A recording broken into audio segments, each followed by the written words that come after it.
رسول اکرم صلی الله علیه و سلم در دوران کودکی خود برای اهل مکه گوسفندچرانی میکردند و هنگامی که بزرگتر شدند و اهل مکه از امانتداری و راستقولی آن با خبر شدند، حضرت خدیجه رضی الله تعالی عنها برای او پیشنهاد تجارت داد، یعنی که یکی از تجارت های او را راهبری کند. رسول اکرم صلی الله علیه و سلم آن را قبول کردند و چند بار به تجارت خدیجه رفتند و مال و اموالی که خدیجه می خرید آن را برده در دیگر شهرها می فروختند. خدیجه یک غلامی داشت به نام میسره و آن غلام وقتی که در رسول اکرم صلی الله علیه و سلم صفتهای نجیبی را که می بیند، از قبیل راستگویی، امانتداری، از همه بهتر و خوبتر برکت، یعنی رسول اکرم صلی الله علیه و سلم هر جا که می رفتن و هر عملی را که دست می زدن در او برکت پیدا می گردید. همه این صفت ها را آمده به خدیجه رضی الله تعالی عنها می گوید و نقل می کند که این پسر بسیار انسان نجیب است، اخلاق خوب دارد، رفتار خوب دارد، در همه کارهای آن برکت وجود دارد و این رفتار و کردار آن به خدیجه رضی الله تعالی عنها پسند می آید، تا اینکه یک زنی از قریش که بسیار به خدیجه نزدیک بود پیش آن راز دل می کند و آن زن آمده پیش رسول اکرم صلی الله علیه و سلم نیت خدیجه را می فهماند. رسول اکرم صلی الله علیه و سلم خدیجه را خوب می شناخت که یک زنی بسیار باهوش، یک زنی بسیار با عقل، یک زنی بود که در قریش امثال او کم پیدا بودند. از این لحاظ عمکهای خود را می گوید که من قصد دارم که با خدیجه ازدواج کنم و عمکهای آن به خواستگاری می آیند و خدیجه را نکاح کرده به رسول اکرم صلی الله علیه و سلم می دهند. در این حال رسول اکرم صلی الله علیه و سلم 25 سال داشت و خدیجه رضی الله تعالی عنها 40 ساله بود. رسول اکرم صلی الله علیه و سلم با خدیجه رضی الله تعالی عنها 25 سال زندگی میکنند. اولین زنی که به رسول اکرم صلی الله علیه و سلم ایمان آورد و در حالتی که رسول اکرم صلی الله علیه و سلم بسیار ترسیده بود، به خاطری که اولین وحی بر او نازل گردید بسیار ترسیده بود، ولی مادرمون خدیجه رضی الله تعالی عنها رسول اکرم صلی الله علیه و سلم را آرام کرد و سخنهای مشهوری گفته بود که والله لن یخزیک الله ابدا، قسم به نام پروردگار که الله تبارک و تعالی تو را هرگیز نمیگذارد. و صفتهای رسول اکرم صلی الله علیه و سلم را ذکر کرد که انک لتصل الرحم، تو ای محمد صله رحم میکنی با خویشاوندان و تقری الضیف، مهمانداری میکنی، مهمان که بیاید آن را خوب مهمانداری میکنید و تحمل الکل، و هر کسی که درمانده است، هر کسی که مشکلی دارد آن را دستگیری میکنید و تعین علی نوائب الدهر، و در هر مشکلاتی که انسان ها هستند در آن سهم خود را میگذارید. یعنی این همه صفات هایی که رسول اکرم صلی الله علیه و سلم داشتند آنها را ذکر میکند و به رسول اکرم صلی الله علیه و سلم میفهماند که هنگامی که اینقدر صفات های خوب دارید هرگز الله تبارک و تعالی شما را نمیگذارد. و به این سخنها رسول اکرم صلی الله علیه و سلم آرام میگردد و بعد از آن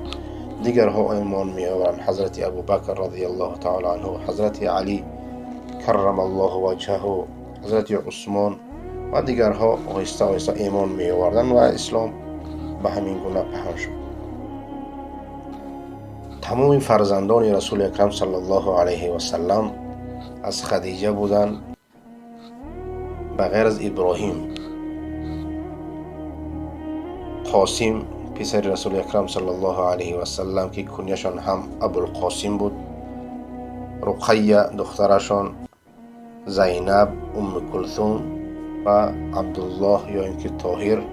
پسر دیگر رسول اکرم صلی الله علیه و سلم و فاطمه دخترشان. این همه فرزندان او از مادرمون خدیجه رضی الله تعالی عنها بودند و تمام این فرزندان رسول اکرم صلی الله علیه و سلم در زنده بودن او از دنیا گذشتند، بغیر از فاطمه که 6 ماه بعد از وفات رسول اکرم صلی الله علیه و سلم از دنیا گذشتند. رسول خدا صلی الله علیه و سلم در زندگی خود بسیار مشکلاتی را دیده بود که یکی از آن مشکلات همین بود که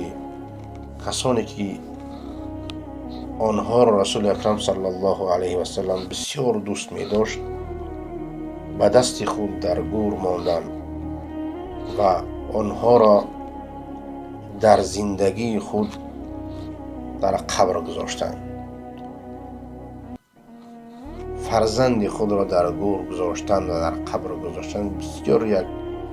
کاری مشکل است که رسول خدا صلی الله علیه و سلم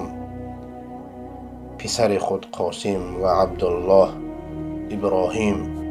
رقیه، زینب، کلثوم 6 فرزند خود را به دستان خود در قبر گذاشتند و همچنان همسری که بسیار دوستش می داشت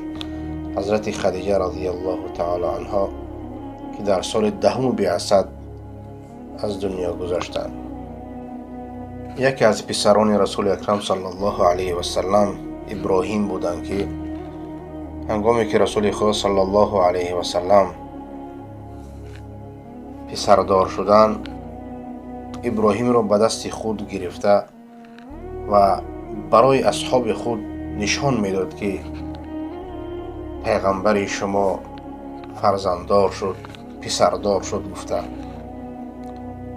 و این پسر کوچک را بسیار دوست می داشت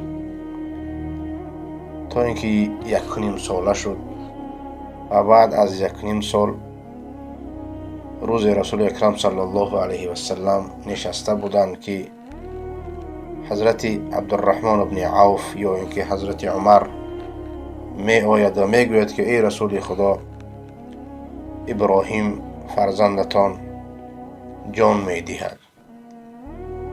رسول خدا صلی الله علیه و سلم دوان رفته ابراهیم را به دست خود می بردارد که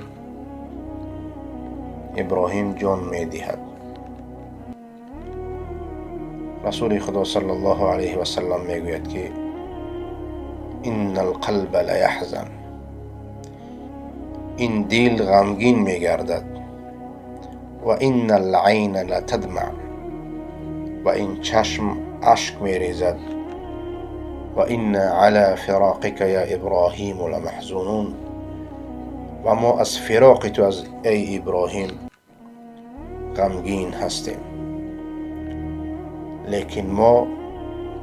تنها آن چیزی که الله سبحانه و تعالی از آن راضی است همان را میگوییم که انا لله و انا الیه راجعون. ما از پروردگار عالمیان هستیم و به سوی او برمیگردیم. و بعد از شستن جسد ابراهیم آن را در کفن میگیرند و به قبرستان برده آن را گور میکنند. هنگامی که آن را در قبر رسول خدا صلی الله علیه و سلم میگذارد، میگوید که ای ابراهیم، اگر ملائکه ها آمدن و از تو پرسیدن که پروردگار تو کیست، بگو که پروردگار من الله متعال است. و اگر پرسیدن که پیغمبر تو کیست، بگو که پیغمبر من پدرم هست.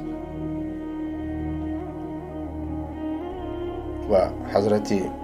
عمر رضی الله تعالی عنه اشک میریخت و میگفت ای رسول خدا، آیا این کودک را هم میپرسند؟ رسول خدا صلی الله علیه و سلم گفتند بله، حتی از این هم میپرسند. خدیجه رضی الله تعالی عنها در زندگی خود از رسول اکرم صلی الله علیه و سلم دفاع میکردند، با مال خود، با سخنهای خود، با رفتار خود. همیشه یک ستونی بودند که رسول خدا صلی الله علیه و سلم به آن تکیه میکرد و مرگ او و وفات کردن او بسیار مشکل بود برای رسول اکرم صلی الله علیه و سلم که بعد از مرگ عمکشان ابو طالب به یک روایت 3 روز بعد یا اینکه 3 ماه بعد وفات میکنند. حضرت عایشه رضی الله تعالی عنها روایت میکند که رسول اکرم صلی الله علیه و سلم همیشه نام خدیجه را میگرفتند. هر کاری که میشد در آن حتما نام خدیجه را میگرفتند، به اندازه ای که حتی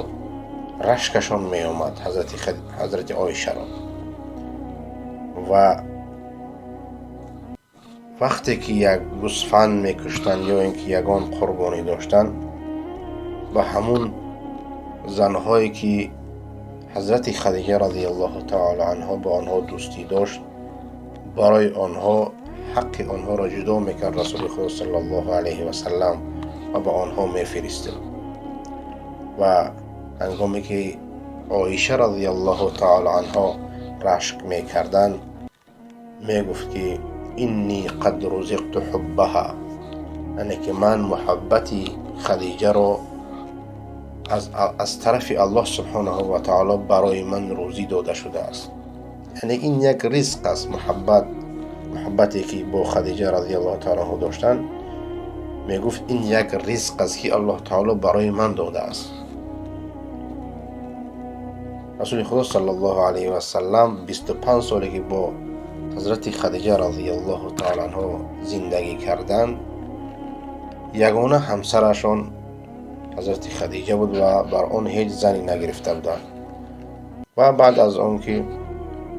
از دنیا گذشتند، بعد دیگر زنها گرفتند.